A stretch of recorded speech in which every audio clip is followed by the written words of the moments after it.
ఇవాళ మా నాన్న ఊరి నుంచి వచ్చాడండి. వచ్చేటప్పుడు మా అబ్బాయికి చెప్పులు తీసుకొచ్చాడు.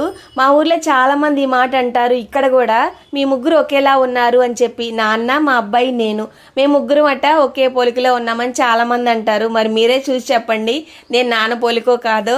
నాన్న కూతురిని కూడా, ఎందుకంటే మా నాన్న నన్ను చాలా గారాబంగా పెంచాడు. నాన్న వీడియోస్ నేను చాలా తీశాను, అంటే నా చాలా వీడియోస్లో మా నాన్న గురించి చెప్పాను. ఇప్పుడు అంతకుముందు అమ్మ నాన్న ఇద్దరు కలిసి వచ్చేవాళ్ళు. అమ్మ చనిపోయి 4 సంవత్సరాలు అవుతుంది. అప్పటి నుంచి నాన్నే నా కోసం వస్తున్నాడు. అమ్మ టాపిక్ మా దగ్గర ఎప్పుడు వచ్చినా కానీ నేను డైవర్ట్ చేస్తూ ఉంటాను. ఎందుకంటే నాన్న ఇప్పటికే చాలా బాధపడుతూ ఉన్నాడు. ఎందుకంటే అంత ప్రేమగా వాళ్ళు ఉన్నారు కాబట్టి ఇప్పటికీ మా నాన్న మర్చిపోలేకపోతున్నాడు ఇంత వయసు వచ్చినా కూడా.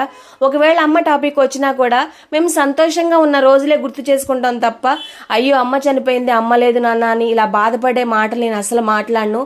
ఇంకా బాధపడిపోయి నాన్న ఇంకా ఫీల్ అవుతాడని చెప్పి. మరి మీకు ఇలాంటి సందర్భాలు ఉన్నాయి?